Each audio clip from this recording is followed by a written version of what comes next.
Okay tak? Okay tak? Okay kot. Okay kan? Okay. Baby jangan kacau, okay? Okay, thank you.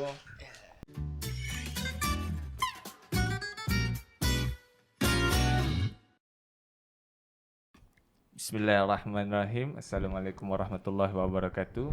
Selamat petang, selamat malam. Selamat malam bukan. bagi siapa yang dah tengok pada Oh, malam. ya, Jangan betul. sebab dia kan rakaman. Pagi pun boleh kan? Pagi pun boleh. Kita dah belanja sikit dah suara Dapatkan sikit. suara tetamu jemputan kita, dan alhamdulillah saya dapat satu orang tetamu jemputan yang mungkin Audi boleh kenalkan sikit di tetamu jemputan kita. Daripada aku kenalkan, apa kata kita jemput dia kenalkan. Oh, Tapi okay. sebelum tu kita bagi teaser sikit lah. Teaser. Tetamu kita ni merupakan ahli psikologis perkembangan. Kalau dalam bahasa Inggeris kita panggil developmental psychologist. Dan beliau sedang menjalani PhD. Tengah buat PhD. Dalam masa sama beliau bekerja sebagai pegawai lah. Tapi tak pasti pegawai apa, kita kena tanya dia. Okay. Dengan tu kita jemput Kak Fini. Ya, Assalamualaikum Kak. Okay, salam. Hello, Sehat? Sihat, Alhamdulillah. Makin sihat nampaknya. Alhamdulillah. Okay, so boleh tak cerita sikit latar belakang Kak dalam akademik ke ataupun apa-apa projek terbaru yang berkaitan dengan mental health dan sebagainya. Alright, okay. So, kita kenalkan balik lah. Okay, nama Nurul Syafini binti Syafuddin. Tapi lebih dikenali sebagai Fini Pelangi. Oh. Okay.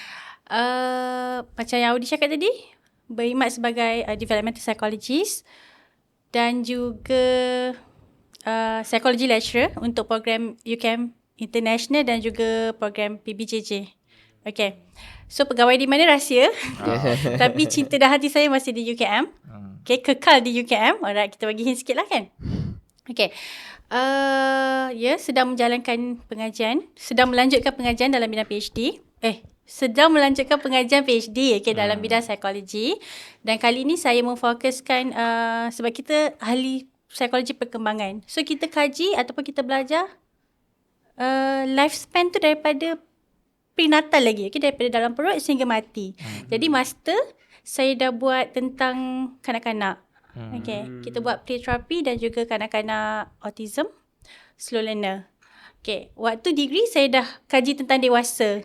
Okay, berkaitan dengan kepuasan perkahwinan. Okay, waktu tu gatal sikit nak kahwin. Okay, kepuasan perkahwinan. Dan PhD saya pilih bidang remaja, penyalahgunaan dadah dalam kalangan remaja lah. Oh, remaja. Alright, okay. Faham. Mungkin kita boleh minta sikit Puan untuk dekatkan lagi. mic. Alright, okay. Okay. Sebab takut apa, tapi boleh adjust dia nanti. Okay, alhamdulillah. So mungkin kita dah kenal dah siapa kita punya tetamu. Kita dah kenal dah. Nanti mungkin akan ada tetamu-tetamu istimewa juga yang akan datang. Mungkin kita tak tahu tetamu istimewa yang mungkin menjengah kita punya podcast. Tapi kita tengok macam mana nanti. InsyaAllah. Kalau ada rezeki korang boleh tengok. Kalau tak ada rezeki, tetamu tu masih khusyuk lagi. Okay, it's okay, tak ada masalah. Cuma tajuk kita minggu ni, tajuk kita untuk podcast kali ni adalah menghadapi resahnya quarter life crisis. Bagi saya quarter life crisis ni adalah benda yang satu, orang tak terlalu faham. Orang tak terlalu ambil berat. Tapi dia menghadapi quarter life crisis ni.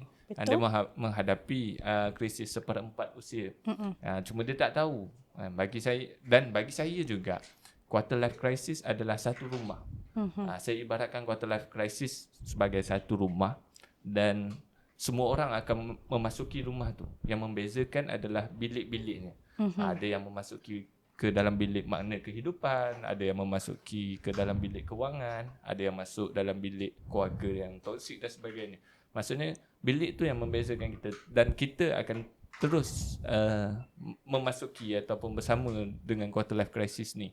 Jadi inilah yang kita nak bualkan, Udin. Yang hari ni kita nak bualkan, inilah dia quarter life crisis, dan secara tak langsung mungkin boleh kaitkan juga kenapa orang kata apa, anak-anak muda ni mudah terjerumus dengan benda-benda yang terlarang ni lah. Sebab kalau ikutkan kebiasaannya, permulaan anak-anak muda terjerumus kepada benda-benda yang terlarang ni. Saya tak tahu. Saya tak buat PhD. Saya tak buat PhD. Tapi ini survey saya dalam circle saya. Kebiasaannya permulaan anak-anak muda yang menjerumuskan diri terhadap benda-benda terlarang adalah berpunca daripada, mungkin yang pertama adalah broken family. family. Yang kedua pengaruh kawan-kawan. Saya tak tahu dia punya data tu sebenarnya macam mana kan. Tapi yang tu mungkin kita bincangkan kejap lagi. Kita tanya, saya umur saya 20-an. Audi pun 20-an. Jadi kita orang ni quarter life crisis ni 18 hingga ke, ada yang cakap hingga ke 29, ada yang cakap hingga 25. Kita tak payah bahas dia dekat mana. Sebab kalau bahas tu tak habis. So kita nak tanya kepada orang yang dah menghadapi atau dah melalui quarter life crisis. Dah melalui quarter life crisis ni. Sebenarnya masa ketika Kak Fini melalui quarter life crisis, apa ujian quarter life crisis Kak Fini dan Kak Fini boleh survive dengan benda tu? Alright, okay. So first of all, tadi lupa nak cakap terima kasih tentang kita. Kita ada Amir dan Audi atas jemputan lah ke sini. Dan mula-mula Audi propose dengan tajuk Midlife Crisis. Midlife. So kita pun dah buat research apa semua. Dan bila dah print journal tu, bila saya baca kan, biar betul sebab kita faham Audi punya content selalunya tentang remaja kan. Cakap betul ke dia ni nak suruh cakap pasal midlife dan mungkin sebab umur saya ke situ. Jangan teka umur saya berapa. Jadi saya tanya balik. Rupanya dia tersalah, dia nak quarter life. Dan daripada jemputan inilah baru saya realise macam sebenarnya quarter life ini turut berlaku pada saya. Dan kalau kita tengok dekat Malaysia sekarang, awareness tentang kanak-kanak dah semakin baik. Sebab ramai beranggapan bahawa zaman kanak-kanak tu penting untuk kesejahteraannya pada masa akan datang. Orang juga titik beratkan pada zaman remaja sebab berlakunya transisi yang besar daripada peralihan kanak-kanak ke zaman remaja. Dan kita tengoklah daripada kita kanak-kanak macam mana. Dan perubahan drastik tu kita nampak sebab dia turut berlakunya dengan perubahan fizikal. Yang drastik kita nampak daripada kecil, tiba-tiba dah besar. Walaupun sekarang orang nampak kita macam dah besar ya Fini sekarang, makin besar. Alright. So tapi sekarang orang kurang titik beratkan pada zaman quarter life tu. Walhal bagi saya pada fasa ini turut berlakunya perubahan yang major, perubahan yang besar. Waktu ni lah kita mula mencari pasangan hidup. Dah ada belum? Belum kahwin. Saya belum berkahwin.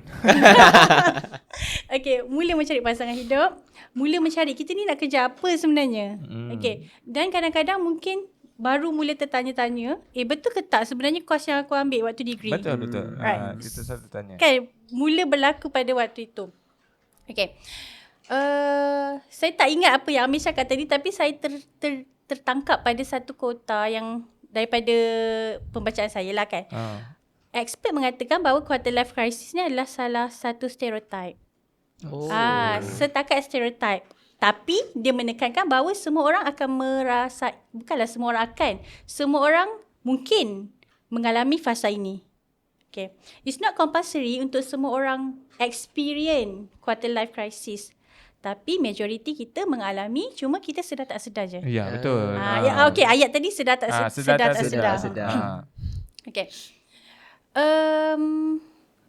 Mungkin fasa ni bermula pada seawal umur 18 tahun. Kita dah habis sekolah, nak ke satu fasa lain yang kita tak tahu lain. Apa nak buat. Dan pada tu paling besarnya berlaku adalah kita keluar daripada rumah kita.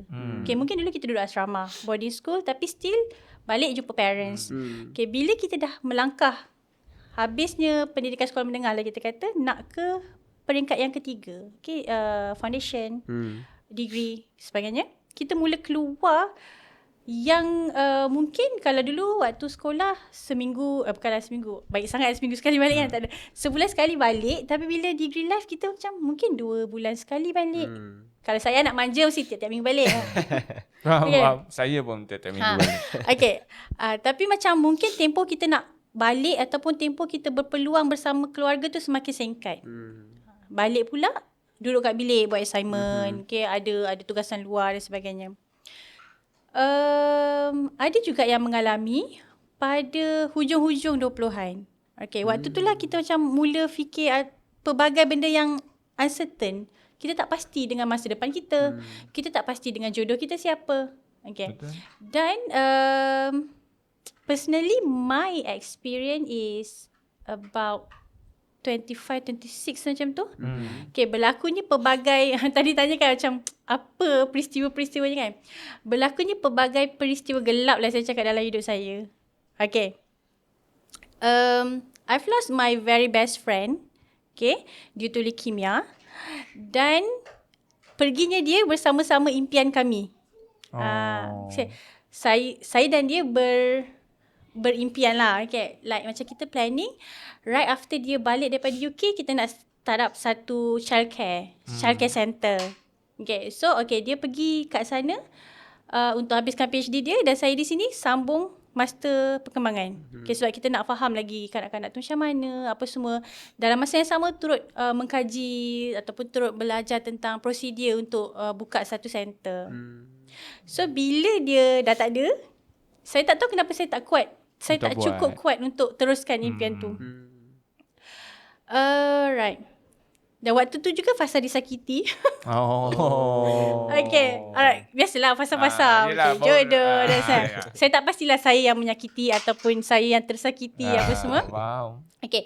Dan fasa tu lah kita mula rasa macam, oh okay, ada orang cakap depan kita lah macam, you are too perfect untuk saya. Okay. Ini kita dia mesti ketawa memang itu.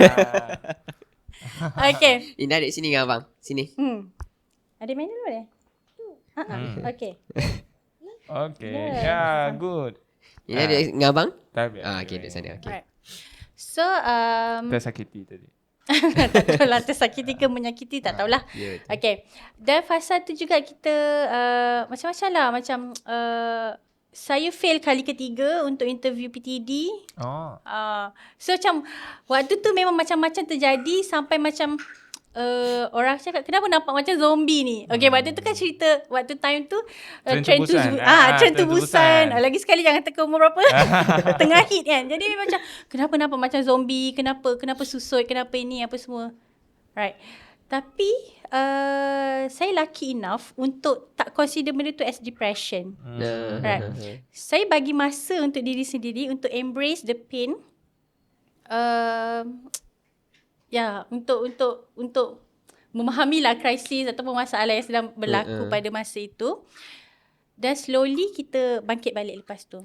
Okay. Daripada peristiwa-peristiwa itulah yang kita jumpa hobi baru. Okay. Dan rupanya baru saya sedar yang macam, quite bagus rupanya aku ni dalam menulis. Okay. Dan waktu itulah juga saya mula jumpa satu medium penyembuhan untuk diri saya sendiri melalui puisi. Alright, okay. Ada peminat puisi. Okay. So waktu tu, yelah kita tersakiti. Bukanlah tersakiti kan. Tak, maksudnya kita berada di lowest point.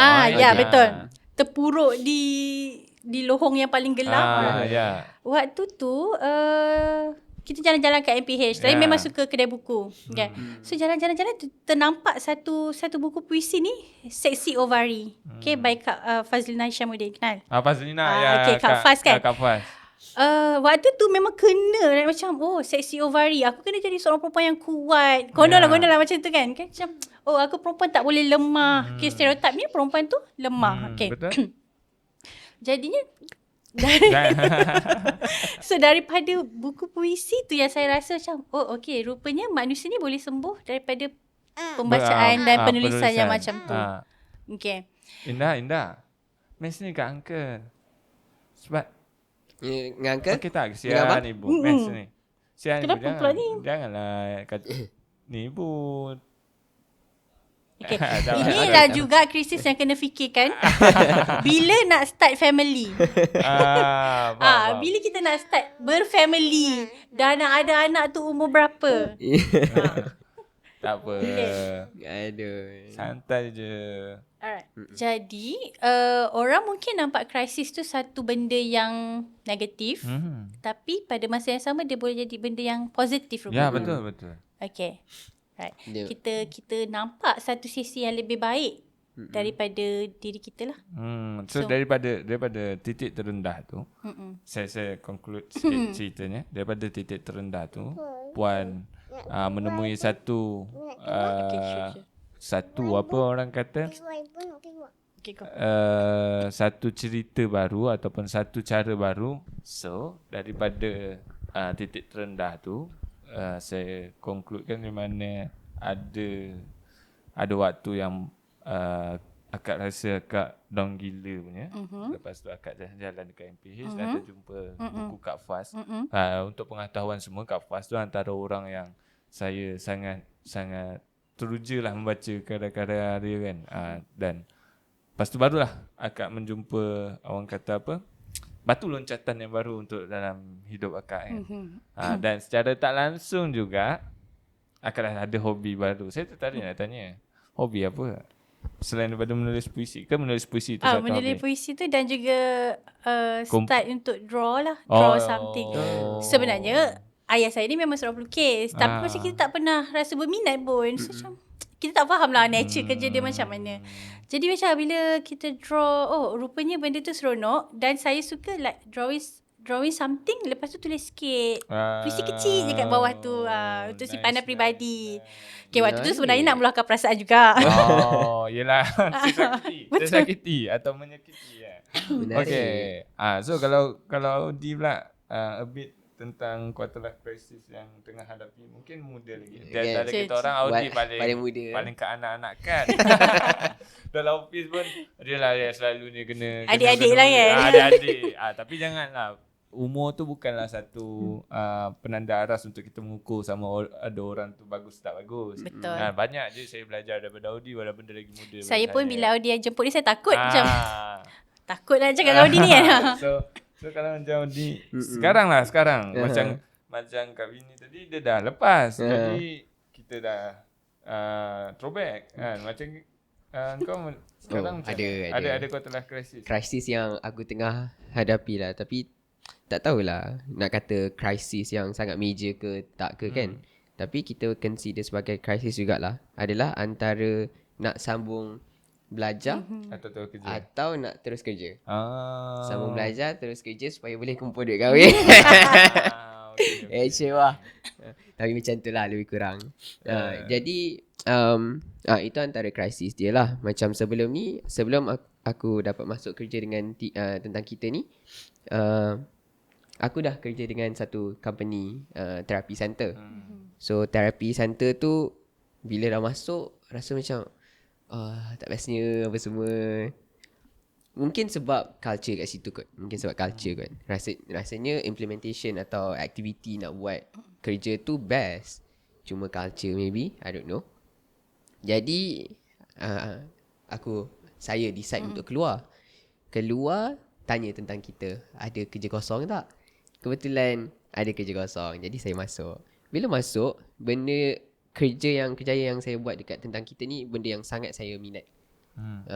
Yang sangat minat, satu yang dapat memberi manfaat kepada diri sendiri dan orang lain juga. Itu yang membuatkan saya timbulnya krisis nak teruskan kerja ataupun nak sambung belajar. Ya, macam tu. Nak sambung ke? Ada lagi krisis lain ke? Jadi disebabkan perkara-perkara tu, aku kira macam okeylah, kita merancang. Wallahu khairul makirin. Allah sebaik-baik perancang. Ya, jadi kita merancang. Yang penting kita ada goal, ada perancangan. Aku ada plan A, ada plan B, plan C. Kalau tak sambung belajar macam mana, kalau sambung belajar macam mana, ada plan dia. Cuma setakat ni kita live in the moment, live in the present moment, and then kita follow the flow. Follow the flow. Itu yang apa yang aku buat lah sekarang ni. Untuk kita nak mencapai mental clarity adalah untuk buang noise. Itu kata Hafizul Faiz, betul. So okay, kalau tanya saya pula quarter life crisis kan, walaupun saya tak ada orang tanya, jadi tak, sebenarnya saya nak tanya tapi dia cakap dulu. Tadi macam dia tanya saya, dia tanya Audi, dia punya pula macam mana kan. Okay, Amir pula. Silakan. Okay, kalau quarter life crisis sekarang, sekarang alhamdulillah saya bukanlah dah selesai. Ada beberapa benda yang dah saya lalui. So dia macam antibody tau. Di mana apabila kita dah kena penyakit satu penyakit, bila kita dah kena penyakit tu dan penyakit tu serang lagi kita ada satu lagi resilience. Resilience, betul. Kekuatan. Itu dia. Akhirnya saya berjaya sebut dengan tepat. So kita dah ada kekuatan tu, alhamdulillah lah. Kan? Saya sedar yang saya duduk dalam quarter life crisis apabila momen 2 tahun lepas tak silap saya, di mana saya kehilangan nenek saya. Okey. Dalam family saya tak pernah ada kehilangan yang sampai meninggal. Kita punya quarter life crisis bermula pada dengan cara yang sama. Maksudnya kita merasai krisis tu apabila kehilangan. Ya. Cuma puan dari dalam Kak Fini dan tentang kawan, saya adalah ahli keluarga. Saya tak pernah saya kawan-kawan ramai yang dah pergi. Kan adalah yang dah pergi. Tapi keluarga saya tak pernah kehilangan. Jadi bila tak pernah, antibody tu dia jadi kuat, dia jadi lemah lah. Maksudnya kita tak pernah rasa lagi benda tu. Dan ada sedikit benda yang saya terkilan lah disebabkan kehilangan tu. Sepatutnya raya haji tu kita orang balik, malam kita orang balik tu, malam kita orang balik rumah, saya baru sampai je rumah. Lepas jam apa semua, baru sampai rumah dengan family, dengan ayah saya.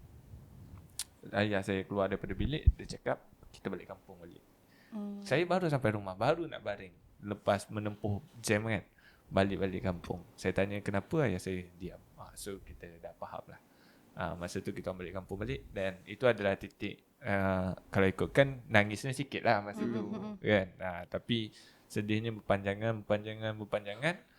In the end dia mengganggu saya punya fokus dalam kerjaya. Saya dapat detect benda tu. Saya dah tak, saya ni orang yang suka menghiburkan orang lain. Suka gelak tawa, saya tak suka bunyi kipas. Saya suka dengar kacau orang. Kalau bunyi kipas saya tak boleh, hidup saya sunyi. Saya tak boleh benda macam tu. Saya tak nak bunyi kipas. So saya suka kacau orang. Tapi bila saya tengok diri saya ketika tu, saya mengambil keputusan untuk career break lah. Memandangkan financial saya taklah berapa solid, tapi saya tahu saya ada plan untuk saya career break. Jadi saya career break. Dekat career break tu lah yang saya merasai quarter life crisis. Di mana saya dah ambil career break yang panjang 6 bulan. Maksudnya saya dah quit saya punya job sebelum ni. Saya dah berhenti. Dekat situ saya tak tahu aku ni kerja apa ni lepas ni. Saya dah tak nak patah balik lah kan. Saya ingat nak cuba cari industri lain pula, sebab sebelum ni pun penerbitan juga. Saya ingat nak cari industri lain. Tapi dah cuba rezekinya mungkin dekat buku juga, penerbitan juga. It's okay lah, tak apalah dekat situ. Cuma ketika itu dalam tempoh 6 bulan tu, walaupun career break, orang tengok macam kita ni okey, tapi hakikatnya tak. Saya rasa macam sedikit penat lah dengan kehidupan saya kan. Sebab apa? Dia simple je. Benda yang mengganggu saya adalah overthinking. Ketika mana kau tak dapat bagi duit kat family kau je, itu yang punca. Saya rasa macam apalah hidup kau ni, kalau family kau pun kau tak dapat bagi duit. Memang ketika tu saya dah deal dengan mak saya. Saya cakap, Umi, abang nak berhenti, abang dah tak larat, abang dah tak boleh fokus apa semua. So ini jangka masa abang punya duit. Saya dah explain awal-awal. InsyaAllah kalau abang berhenti, abang tak akan minta duit Umi untuk bayar komitmen abang. Tapi mungkin abang tak dapat bagi duit kat Umi lah kan. Umi dengan ayah. Betul mak saya cakap, tak apalah, ikut kau lah. Yang penting Umi doakan semoga dipermudahkan. Dia kena doa macam tu lapang kan. Yelah, doa ibu. Tapi hakikatnya kita ni saya budak nakal. Dulu budak nakal, sekarang lah waktu nak berbakti. Sekarang budak buku. So sekarang baru nak berbakti kan. Jadi bila tak dapat nak buat tu, rasa macam alah, kecewanya kan.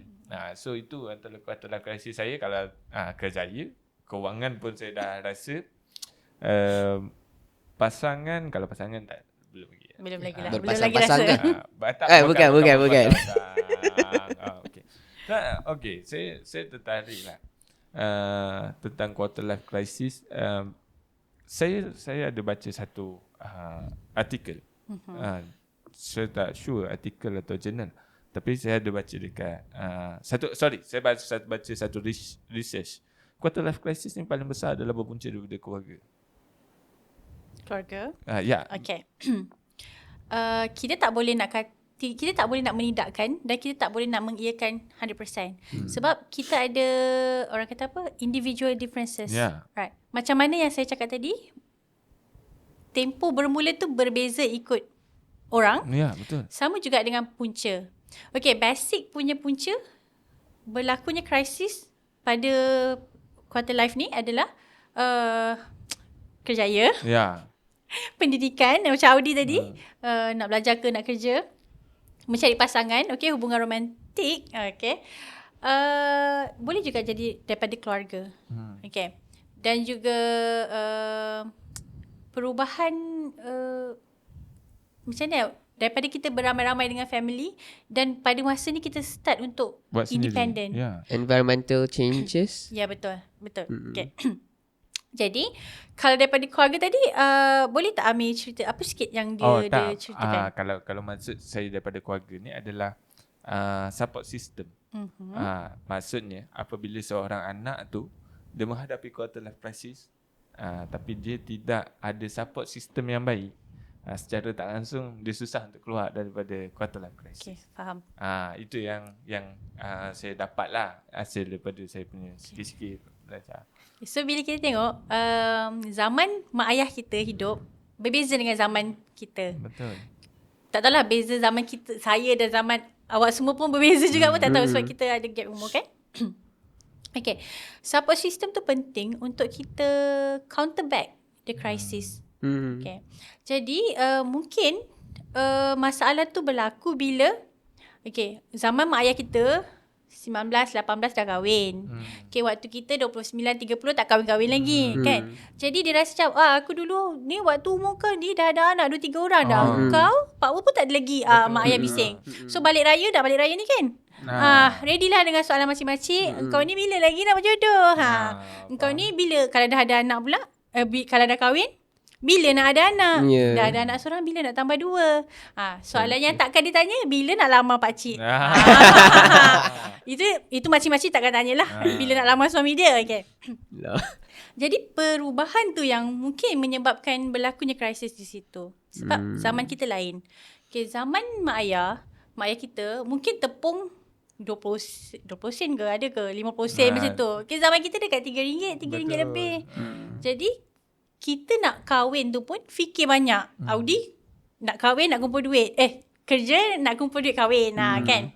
Jadi kita tu macam mungkin kita rasa takut nak kahwin lah. Contoh kita ambil dalam konteks perhubungan. Nak kahwin sebab duit tu tak cukup. Okay, kalau dah kahwin pula nak support isteri macam mana? Nak support anak-anak macam mana? Ya, bila kita tak kahwin-kahwin, orang akan sibuk lah sebab zaman diorang umur tu dah kahwin, dah beranak pinak. Okay, tapi kita macam waktu zaman ni lah kita nak bina kerjaya. Waktu ni lah kita nak kukuhkan keuangan kita. Right. Jadi dari situlah sebenarnya penting untuk family faham perbezaan orang kata perbezaan zaman tu.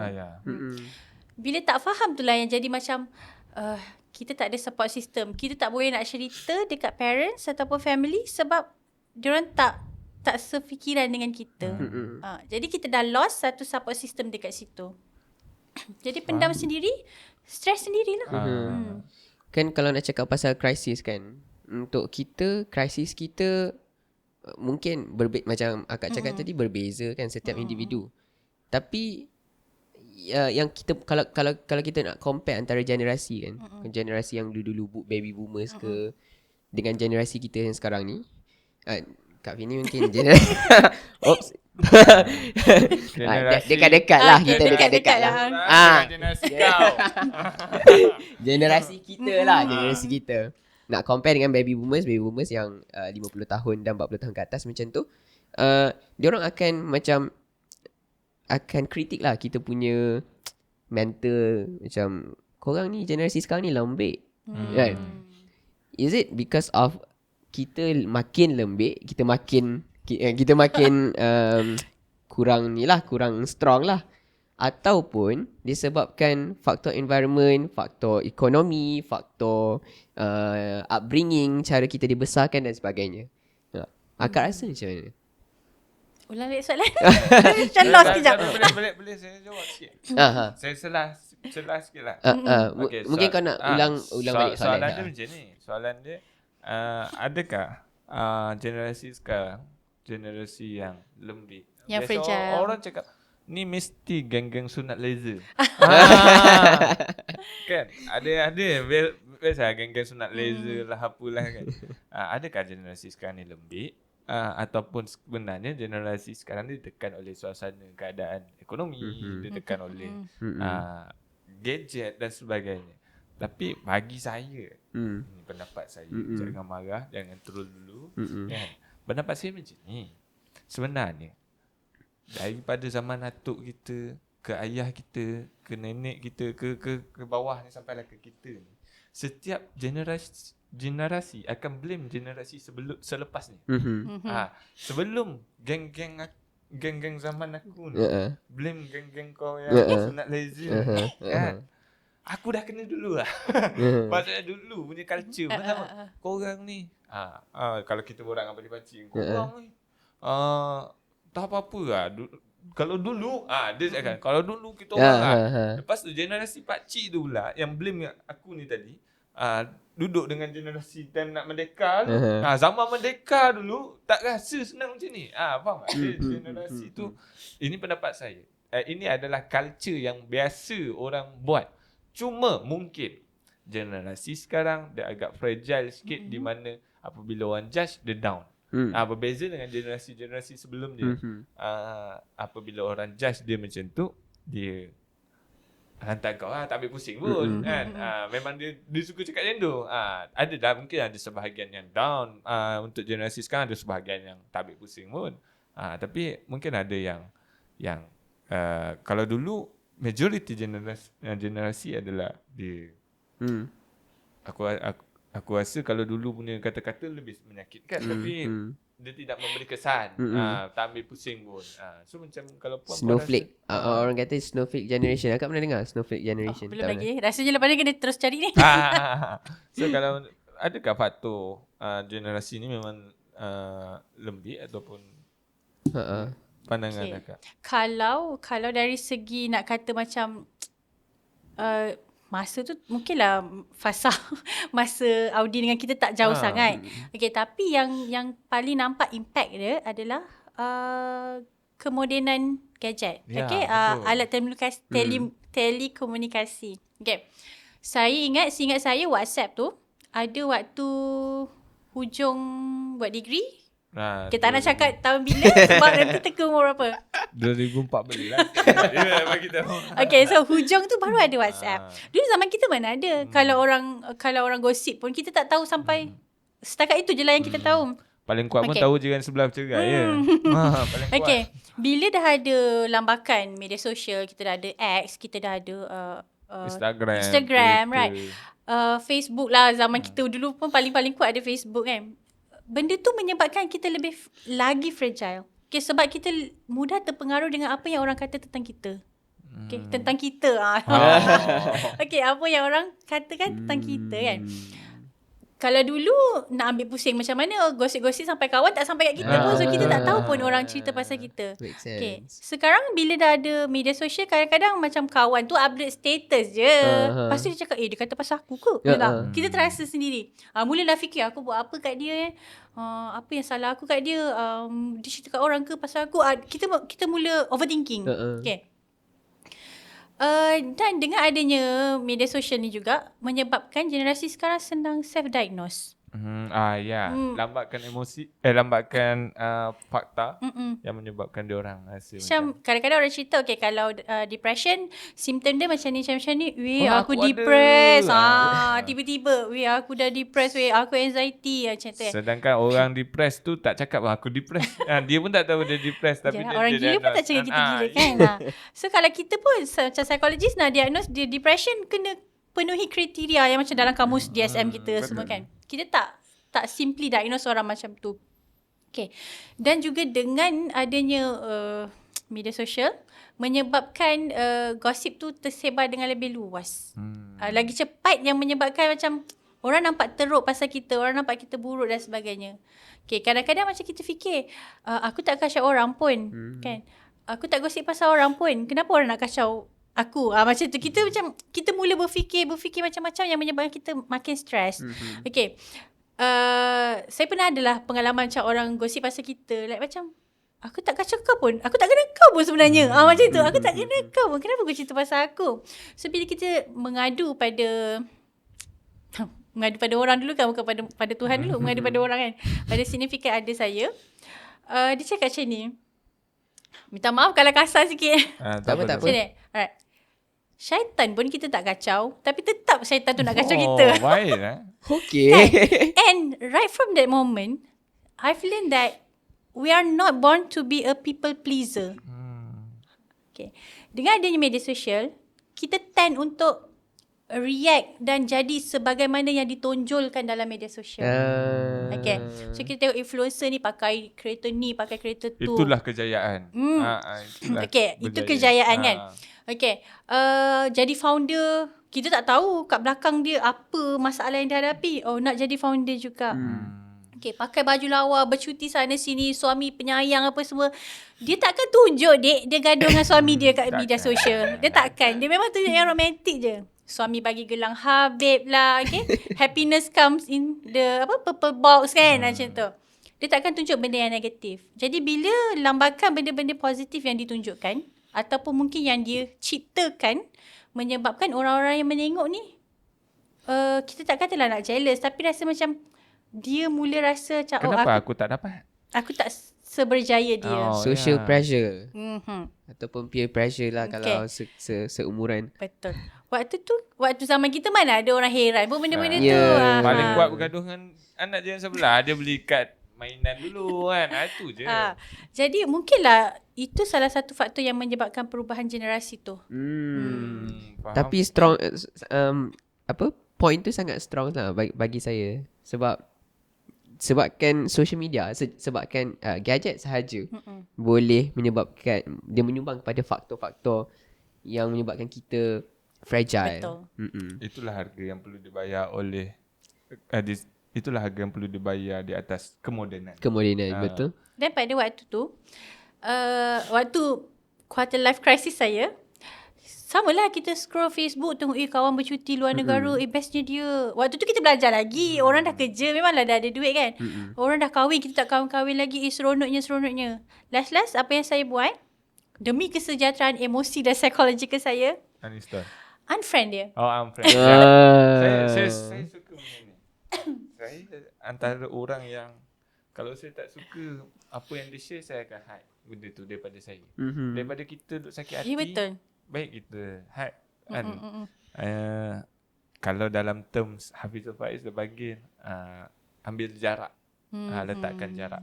Cuma saya tertarik tadi dengan kata-kata akak, di mana akak kata yang bila ada orang cakap dengan kita, pasal kita, kita akan ada rasa down. Kan?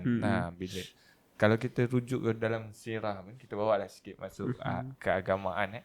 Kalau kita rujuk dalam sirah pun, ada satu waktu yang Nabi terputus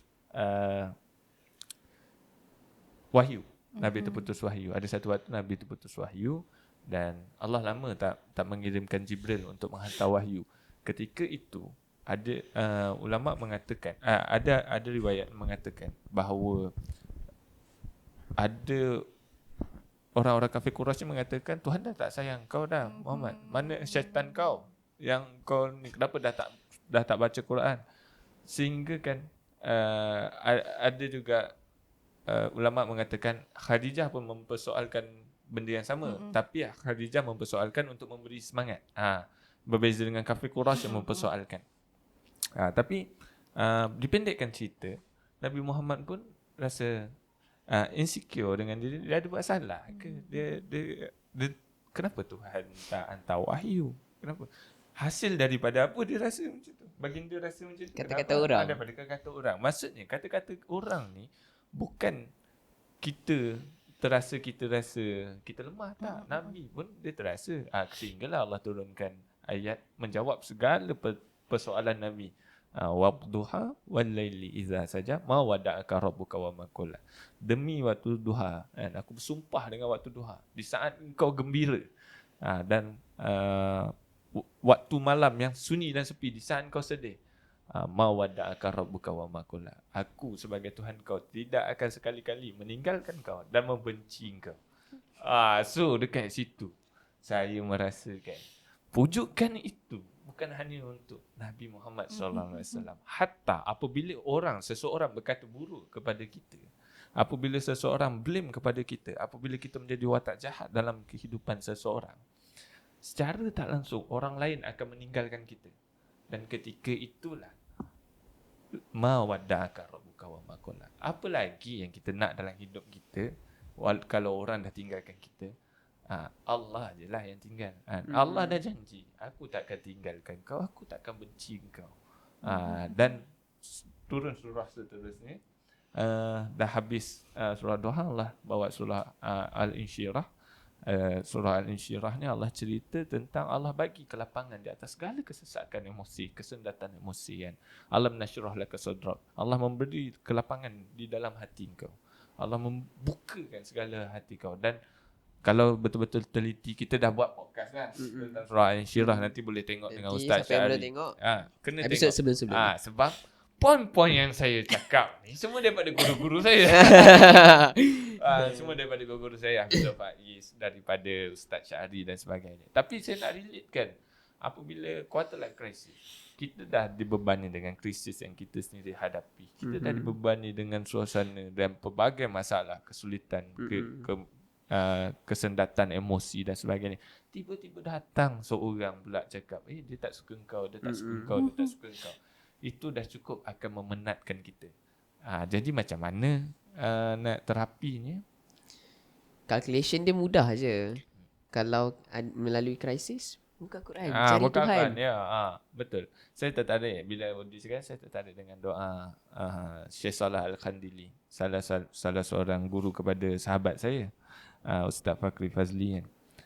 Doa dia, ya Allah, jadikanlah Al-Quran sebagai penawar kesulitanku.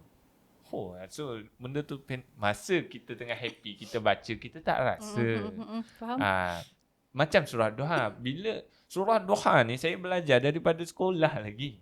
Saya tak rasa. Tapi bila saya ditinggalkan oleh orang sekeliling saya, sebab siapa je nak layan kau punya mental health yang problem, balik-balik nak cerita masalah kau, krisis kau kan, siapa je sanggup. Dulu diorang ada masalah, diorang teks kita ada nak lepas. Bila kita ada masalah, kita teks diorang, diorang ni busy lah. Memang tak nak. Okey, tak apa. Ketika tu saya rasa saya tak ada siapalah dengan saya. Melainkan keluarga, melainkan ni. Dan saya bukan orang yang jenis suka sangat bercerita masalah saya. Dan bila saya tumpukan kepada seseorang pun, orang tu pula tak ada. Jadi mungkin kena pelbagai kan. Buat doha itulah jalan penyelesaian. Itu dia. So saya betul-betul memanai ketika itu. So itu betul lah. Tersentuh betul sebab macam kita pun tak tahu cerita asal surah Duha tu macam mana. Allah. Sebab nuzul dia kan. Even Nabi pun dikatakan diperkata oleh orang. Lagilah kita manusia biasa kan.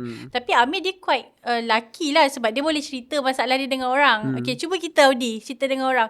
Psychologist pun tak boleh settle masalah dia sendiri. Stereotype lagi pada psychologist. Padahal kita ni human.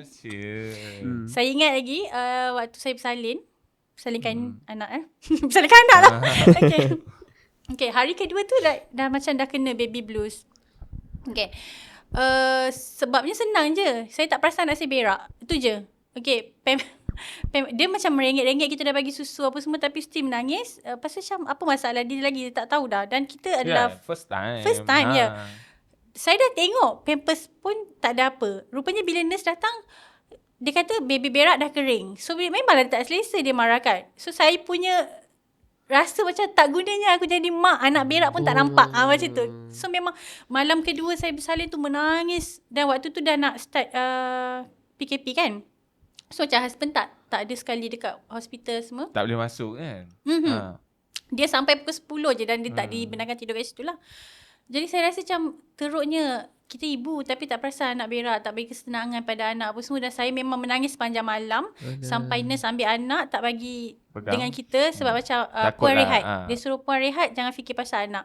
Macam mana kita baru lepas bersalin jangan fikir pasal Sakit anak. pun rasa lagi ya. Esoknya pula dengar, dia tu psikologis. Oh my. Kan, so rasa macam, what? Kita macam, dia tu psikologis pun sama je rasa macam ni. Padahal kita macam, Manusia. kita still manusia. Okay. Cerita pasal surah Duha. Dan kita ada Tuhan lah. Macam tadi saya mengadu pada orang kan. It's okay. Tapi memang kita perlukan. Okay, pada Tuhan tu, semalam baru jadi kawan saya. Ceritalah okay, apa yang dihadapi dekat tempat kerja. Right? Dan kita macam biasalah tak boleh nak respon lebih-lebih kan. Dan dia cakap macam ni. Saya minta tolongan Tuhan je kak. So macam kita macam terasa jugalah. Okay.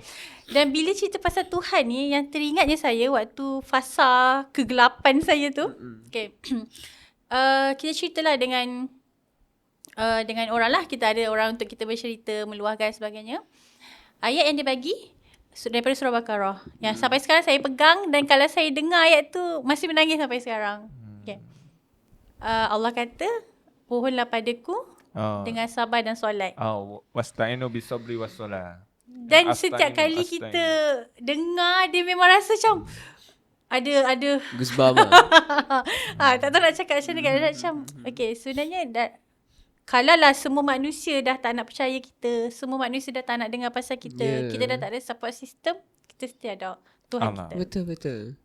Tapi saya tertarik dengan Puan di mana tadi ada sebut tentang psikologis pun bercerita masalah. Okay. Indah. Hai. Mesej kat uncle. Okay. Saya tertarik. Psikologis pun nak kena cerita tak nak cerita masalah dekat orang kan. Tapi hakikatnya kalau kita balik, saya dapat benda ni daripada Hafizul Faiz lah. Dia selalu pesan, kalau kita, dia tak pesan, dia cakap tentang diri dia. Saya kalau saya ada masalah, saya akan tengok sirah. Saya akan tengok Al-Quran, dia kata. So saya rasa macam ini saya kena praktikkan. Sebenarnya ada beberapa hal yang memang saya praktik, cuma saya tak detail lah. Berbeza dengan berbeza pula dengan saya. Cuma saya tak berapa detail lah tengok. Tapi Hafizul Faiz kalau dia tengok sirah sangat detail kan. Alhamdulillah lah saya dapat berkenalan dengan dia. Dan kalau kita tengok sirah Khadijah, ketika Khadijah wafat dan pakcik kepada Rasulullah pun wafat, Rasulullah sedih. Sehinggakan dia bagi tahu yang ada sebagian ulama mengatakan itu adalah tahun kesedihan bagi Nabi. Kan? Maksudnya Rasulullah sedih. Sebab apa Rasulullah sedih? Adakah ya lawa. Kenapa Rasulullah sedih? Adakah kerana dia sekadar isteri? Tak, sebenarnya Rasulullah sedih di atas kehilangan pakcik dan isteri dia adalah kerana dua ni lah support system Rasulullah. Secara tak langsung kita memerlukan juga manusia untuk support system. Psikologis ke apa-apa je lah, engineer ke tukang sapu ke, kena cerita dengan manusia. Cuma doktor yang sakit pun kena cari doktor lain untuk rawat dia. Cuma kita tak boleh lah meninggalkan Tuhan. Kan? Betul. Cerita-cerita dengan Tuhan. Jadi kalau aku punya style lah, kalau sebelum ni kalau ada apa-apa masalah ke, cakap my principle is first I need to find my God. Kena cari Tuhan dulu. Betul. Sebelum nak cari orang, make sure cari Tuhan dulu. Make sure luahkan, cakap lah macam mana yang aku akan cakap dekat orang. Itu yang aku akan cakap dekat Allah lah. Macam, ya Allah, aku macam ni, susah lah. Ya Allah, boleh tak tolong macam ni. Lepas dah settle tu, rasa lega sikit, then baru cari orang cerita. cerita. Dia lagi mudah berbanding sebelum-sebelum ni. Cari orang dulu. Cari orang dulu. Kalau laki dapat orang yang Boleh tolong. tolong. Kalau judge tu, Kalau dia judge, dia cakap, sakit. kau patutnya tak boleh buat macam ni. Dia Kau tak patutnya nak cari solution. dia tak nak cari solution. Kita bukanlah nak bercerita, kita nak cari solution. Kita bercerita, kita sekadar nak bercerita kan. Kalau orang tu good listener, okay lah. Kalau dapat yang tak good listener, dah jenuh. Betul. Yang mana kita akan mungkin kita akan bawakan tetamu jemputan yang lain untuk kita bincang tentang listening skill. Boleh. Kan? Listener. Yeah. Baik, menarik listener. So itu antara kalau macam Audi tadi, disebabkan saya ni berasal daripada, macam dia ada masalah, dia cari Tuhan kan. Saya berasal daripada orang-orang yang nakal-nakal ni. Bila dah nak terkantoi buat jahat tu baru cari Tuhan. Time tu tak boleh, tak tolong siapa dah. Time tu lah kita betul-betul berharap, ya Allah tolong kali ni janganlah kantoi. So dia macam tu lah. Tapi itu saya ingat, saya sentiasa mencintai takdir saya yang mungkin orang memandang saya wrong terhadap takdir itu. Sebab saya merasakan, hai. Ya Allah. Baby, come. So, quarter life crisis ni adalah satu orang kata apa, krisis yang mungkin orang sedar dan orang tak sedar lalui, dan banyak benda yang kita tak sangka-sangka akan lalui kan. Ketika kita kecil, kita merasakan bahawa kehidupan dewasa ni sangat-sangat indah. Betul. Sekali kita Dan itu juga salah satu punca kenapa berlakunya krisis tu. Sebab realiti yang kita hadapi sekarang ni tak seindah sebagaimana yang kita jangkakan dan kita digambarkan lah waktu kecil. Jadi expectation lah. Expectation yang mematahkan kita lah. Betul. It's okay. Tak apa. It's okay, lepas je. It's okay. Mari sini. Kenapa? Mamis tu sini. Duduk dengan Uncle. Okay, kalau dia sini jangan boleh. Indah sekejap. Bagi Uncle 5 minit, 15 minit boleh? Okey, dia. Bagusnya Indah. Tu masuk TV. Hello. Tu kamera. Nampak? Oh, dia cakap semalam bapak dia masuk TV. Bapa masuk TV. Hari ni Indah masuk TV juga. Okay. Alright. Okay, tapi kena duduk elok-elok. So, quarter life crisis ni adalah satu benda yang kita tak sangka, dan kita dipatahkan oleh harapan kita sendiri. Betul. Sebenarnya kita terlalu berharap bahawa Astaghfirullah, kejap So sebabkan harapan kita terlalu tinggi terhadap kedewasaan, kita merasakan bahawa kita mampu untuk menjadi seorang dewasa. Pada hakikatnya tak mampu pun. Bukanlah tak mampu, kita terlalu tinggi. Harapan tu mungkin kita dipatahkan oleh harapan kita sendiri. Tapi it's okay lah, tak apalah untuk itu. Cuma mungkin Kak Fini boleh bagi sepatah 2 kata untuk kita punya kesimpulan hari ni. Terpaksa disimpulkan awal Tak apa. Kalau itu kan, dan ada dekat sejam dah. Jangan tolak. Ibu. Mungkin Puan boleh bagi sikit kesimpulan, pesanan untuk orang yang menghadapi quarter life crisis ni. Menjadi dewasa tu bukanlah satu perkara yang mudah. Okay? Waktu tu lah berlakunya perubahan besar. Kita nak mula keluar daripada family untuk bina family kita sendiri. Kita mula mencari satu job scope yang betul-betul kena dengan personality trait kita. Okay? Perkembangan kerjaya waktu tu, okay, pendidikan nak tahap mana, hubungan romantik, dan juga kestabilan financial. Okay, itu antara faktor-faktor yang menyebabkan berlakunya krisis tersebut. Okay, jadi bilanya kita dah ada satu klausa dalam otak kita yang kata adulting is hard, apa yang boleh kita buat adalah redefine balik segala bentuk kesempurnaan ataupun kejayaan yang selama hari ni mungkin kita anggap kalau kahwin dengan lelaki yang pakai kereta H tu Kalau wanita bahagia macam tu kan. Ataupun kalau belajar sampai PhD paling berjaya. Okay. Ataupun kalau kita dapat jadi pegawai, takkan ada masalah kewangan. Ataupun definisi berjaya bagi orang tu bila nampak kita bermegah-megahan di media sosial. Okay. Jadi kita secara personalnya kena, orang kata, self-reflect. Okay. Apa yang setakat yang mampu kita. Okay. Kejayaan tu kena orang kata kena bukan kena suitable, kena apa ni actually Audi ada tak terms yang kena, bukan selari, saya tak jumpa terms tu apa hari ni. Bukan align bukan. Ya betul. Kena align dengan kemampuan kita. Jadi kalau kita mampu untuk pakai kereta A, pakai kereta A. Pakai je lah kereta A. Dan bila kita dah dapat kereta A tu adalah kita berjaya lah kiranya. Okay. Mungkin kita boleh sampai kepada conclusion di sebalik quarter life crisis ni, dan mungkin kita bagi Kak Fini untuk sampaikan sedikit orang kata apa, kesimpulan dan nasihat-nasihat kepada orang yang menghadapi quarter life crisis. Alright, okay.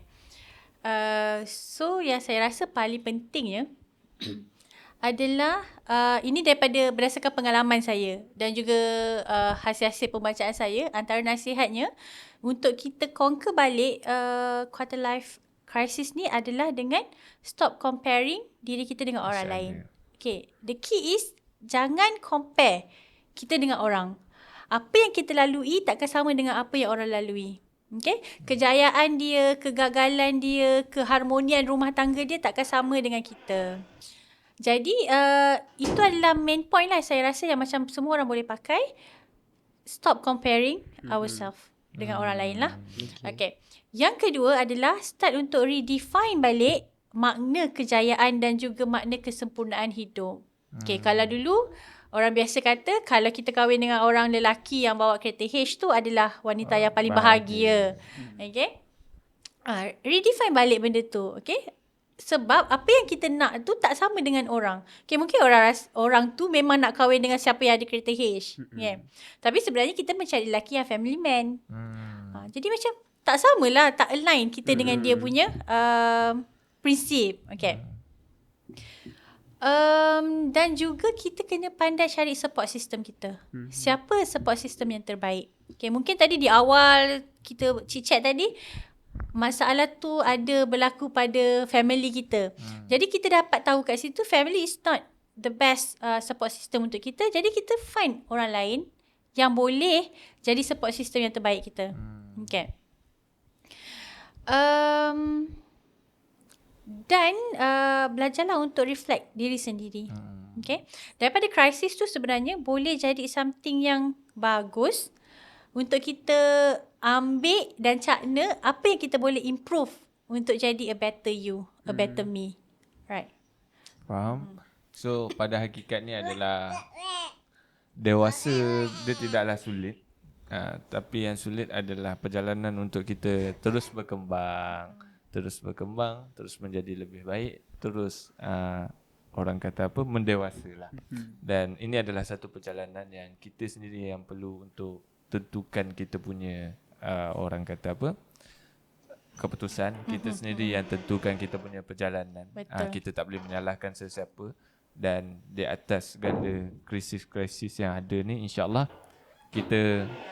kita boleh terus menjadi lebih bagus dan lebih kuat, atau kita memilih untuk terus mengalah sekarang. So jangan, pilihlah yang sebaiknya. Dan satu je jawapan yang sebaiknya adalah jadi yang lebih baik dan lebih kuat lah, insyaAllah. So mungkin saya boleh wrap up sikit. Boleh. Okay, dan benda ni adalah salah satu pegangan saya jugalah.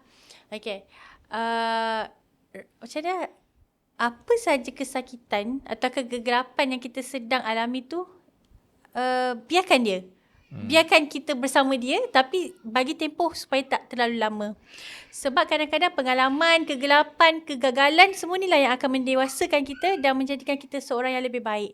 Okay, sebab saya masih ingat ayat tu sampai sekarang.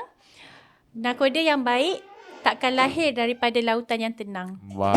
Alright. Okay, itulah something yang saya rasa saya boleh tinggalkan pada Audi, pada Amir dan pada pendengar semualah. Okay, nakoda yang baik takkan datang daripada lautan yang tenang. Mantap. So terima kasih semua. Alhamdulillah. Hari ni kita ada 4 orang podcaster. Yang pertama Audi Nabil, yang kedua saya Amir dan yang ketiga Saya Fini dan juga awak siapa? Siapa nama? Siapa nama? Nama dia Indah. Okay. So alhamdulillah berjalan juga kita punya podcast. Mungkin kita akan jumpa pada podcast yang akan datang. Bye-bye. Assalamualaikum. Assalamualaikum. Cakap sikit bye-bye. Mesti cakap kat uncle. Bye-bye guys. Okay. Saja. Bye-bye. Cakap. Bye-bye kamera. Hello. Hello. Okay. Terima kasih. Bye. Okay, terima kasih.